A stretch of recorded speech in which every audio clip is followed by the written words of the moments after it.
We know that you were born magical. We know that you are intuitive, and we know that you are brimming with everyday enchantment. Here at the Sisters Enchanted, we believe in intention, we believe in intuition, and we believe in everyday magic. Welcome in to the Expedition to Soul podcast. Welcome to this episode of the Expedition to Soul podcast. Sara here, founder of the Sisters Enchanted. And today I've got a little solo episode for you. And today I'm talking about time. Now, I'm pretty passionate about the topic of time. If you're in the Holistic Witchery program or any of our business witchery programs, if you've ever participated in those, or if you've read the Magical Self-Care book, then you know that I am no nonsense when it comes to time. People ask me all the time, like how I did there. People ask me all the time how it is that I do all the things. I run a business. I have time for fun and adventure with my family. I have a spiritual practice. I homeschool. And how do I get everything done and really do it all? Well, first thing is I definitely don't do it all. And the second thing is I really, really value my time. We're going to talk about this today and how to make more time or how to find more time in your day. But before I get into that, I want to remind you to subscribe, to hit any reminders around the podcast so that you never miss an episode. And remember that every Tuesday, a new episode comes out, and every Friday, our astrology forecast comes out with Sarah Milne and Anna. So you don't want to miss out on that. All right. Talking about time. For anybody here who's just looking at trying to do more things that you love, or if you are an aspiring business owner or have a side hustle, hint, hint, we do have a free workshop coming up next week around this topic. So be sure to check that out. And I'm hosting a business witchery intensive in June. So you'll want to check that out. But if you are one of those people, you definitely need to learn about working with time. Now, time is a finite resource. It's our only true finite resource. You can always work on your health. You can always make more money, but you cannot get back time. Once it's gone, it's gone. And there are all kinds of, you can look around at different time bending magical tricks that people talk about. But I think at the end of the day, this probably won't surprise you, but finding more time, creating more time in your life comes back to intention. I bet you knew that was coming. Comes back to being intentional, understanding what it is that you want and why you want it. And then building your life and your time around that thing. Now, we all have a lot of stuff to do. You have errands you have to run. You have people you have to take care of. You have houses to take care of. You have jobs. You have all of this stuff to do. And after doing all of that, it can feel like there's very little left for you. What I invite you to do is start to consider how you spend your time in a different way. Really, truly start to pull back on all of this stuff that's on your to-do list and consider what has to be done, or why do I think I have to do it? Or why do I think I have to do it in this specific way? And try to get creative and see, is there something you can do to make the process of whatever is on your to-do list easier, faster, or get someone else to do it to clear up space for yourself. One of the things to know about having time and finding time to do it all, one is intentional, like I said, but aside from just being intentional, is understanding the value of your time. I hear from so many people in our community who say that they're procrastinators and they just wait and wait and wait and wait and wait. And I would argue that there's something behind that procrastination. Either you don't feel ready to do the thing that you want to do, or you don't have a strong why, or you don't have a true understanding of the value of your time. If you work for money, if you earn money, you can value your time just based on how much money you earn per hour. If you don't earn money per hour, you can value your time based on what it would cost to have somebody do the things that you do. or how much you did make when you did work for money, right? And put a value on your time. Each of us has a value to be placed on our time, whether you're a stay-at-home parent, you're retired, you work, whatever it is, there's a value to your time. And when you start to look at, like this idea that your time is worth X, Y, and Z, and you just maybe spent 2 hours flipping through TikTok or scrolling TikTok or something, that's that equivalent value spent in that time, right? So becoming very intentional about what you want, why you want it, what it is that you want and why, and then starting to value your time. And every time you say yes to doing something, you're saying no to something else. I don't know who first came up with that. I've heard it like a million places, so it's not original to me. But every time you say yes to doing something, you're saying no to something else. So if you say yes to, watching 3 hours of Netflix, which that's what you want to do on a Saturday, that's fine. But you're saying no to the thing you're procrastinating on. You're saying no to wherever it is you want to be. The thing you're saying you don't have time for, you're saying no to that by saying yes to this other thing. Now, if you start to qualify or quantify rather your time and what your time is worth, that output or is what you are preventing from bringing back into yourself, right? By saying yes to something that maybe you don't want to be saying yes to. So how do you find time for everything? How do I find time for all the things that I do and still have plenty of time to have fun and relax and get out there and live life? It's by being very clear about what I want in my life and being very intentional about how I spend my time. And I'm even very intentional about how I spend my Netflix time and my scrolling social media time. And I know that if I'm going to want to do that, it has a place. And I'm very strategic about where those things go as well, by setting myself up for what else I need to do that day. So I know if I have a lot of things that require me being productive, I'm not going to front load my day with a bunch of like Netflix and Instagram scrolling and whatever, because that's a big, deep hole to get out of. That's challenging to get out of. So I want to make sure everything that I want to be intentional about is done first. And remember that if I say yes to deviating from that, I'm saying no to the thing that I really want in my life. Right? So when you say yes to something, you're saying no to something else. A really quick and easy way to start getting a handle on your time is to do a time study.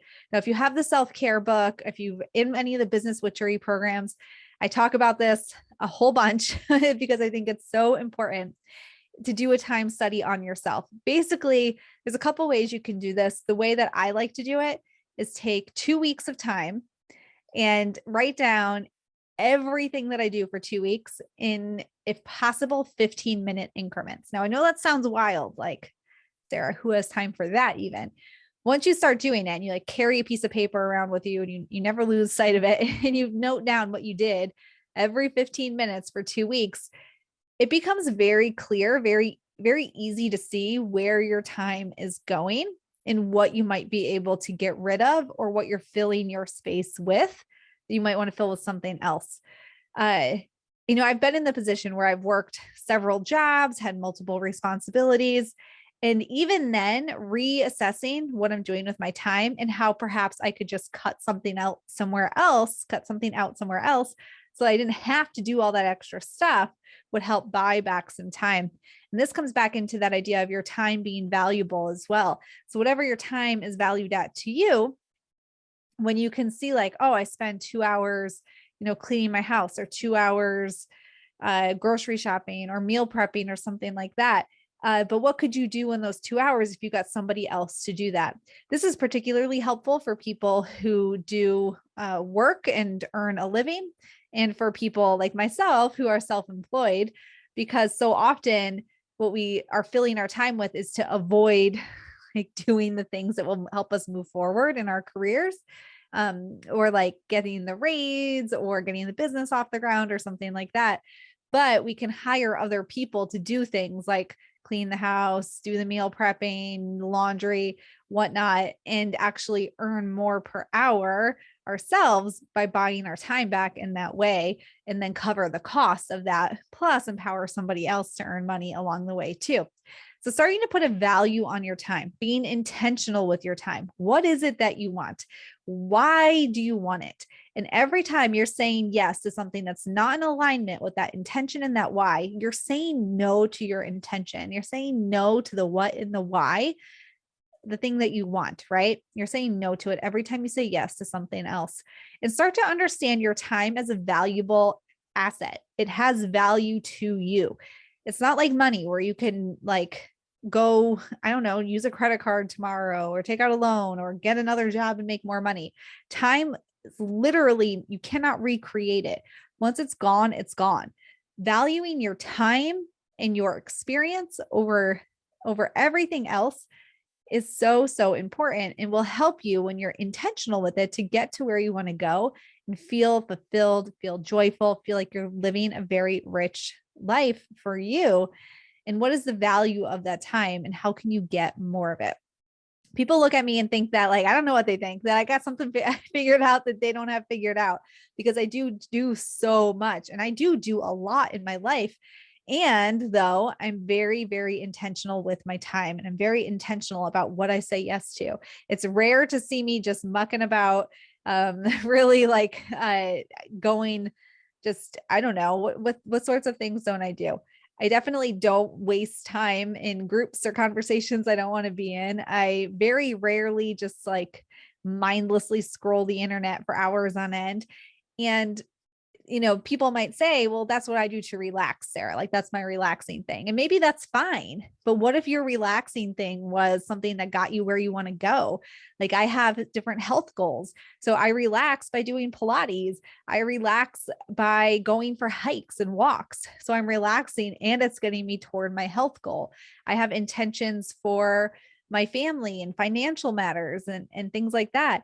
So for me, relaxing can also look like sorting out auto pay for different bills, which leaves me feeling relaxed, right? Like maybe that act isn't relaxing, but that leaves me feeling relaxed after learning more about investing and turning $1 into $2 through investments and whatnot. So all of that leads to this feeling of empowerment, and where I might get like this momentary influx of like, I don't know, like a good feeling binging Netflix, but I don't feel any better the next day. Where if you learn to say yes to the things that make you feel great after you've done them or contribute to where you want to go, that's so important. Or for me, reading a great book that leaves me feeling inspired and creative, that's a really beautiful way to relax or take some time for myself, just daydreaming or whatever. But that's allows me to fuel other things that I do in my life. So also understanding, when you say like, oh, I do these things to relax, are they in alignment with what you want? And how can you do things to relax that are both relaxing and in alignment with what you want?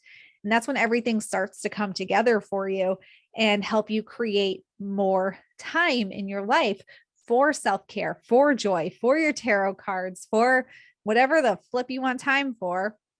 You find it by being intentional and also understanding the value of your time and remembering that every time you say yes to something, you're saying no to something else because you're filling your time, right? And what are you filling it with?